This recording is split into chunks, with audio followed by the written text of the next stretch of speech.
This is when will game developers want to launch the games in a complete state. This has basically been a problem since it began the Xbox One and PS4 era, but it seems that, game developers still haven't won to not launch games in buggy, glitchy states. They're gonna tell you, but game development is hard and difficult. I'm sorry, but these are supposed to be the professionals, who develop games for a living. This is their job. This is what they get paid for.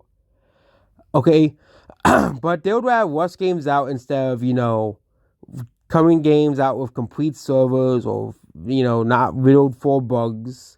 Okay, like Cyberpunk, they kept delaying that game over and over and over again, and this game still wants incomplete because I just don't know what they're smoking when it comes to developing these games. This is why gaming industry is dying. You looked at Final Fantasy sales yesterday. No one bought that game. Basically, it dropped 90% in Japan.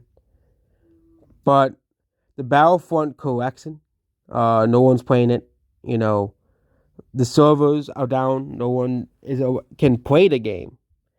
Obviously, there are people who are playing the campaigns and story, but a lot of people are gonna be playing to play the multiplayer. Okay, to play the multiplayer. Okay, so if you want to play the Battlefront, just play the Battlefront 2 or Battlefront 1, the newer ones, instead of playing this remastered collection until they fix the game, obviously. Because this is basically what the MCC had, and Halo and Overwatch 2 did.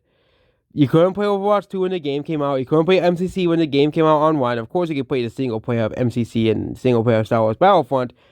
But there was no point in buying these games if you can't play them. If you can't play them. So basically, until they fix the servers, just play the Battlefront 2 for the new one. Until then, I think a lot of people would probably do that because at least that game isn't full for bugs and glitches and is at least playable.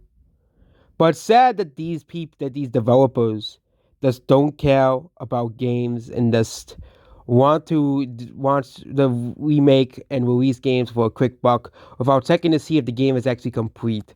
There's the same problem with Master Chief Collection had in 2014, and the same problem Cyberpunk had when it came out, and the same problem, when what was that game called? Oh yeah, Overwatch 2 had when it came out, and Multiverses had similar problems.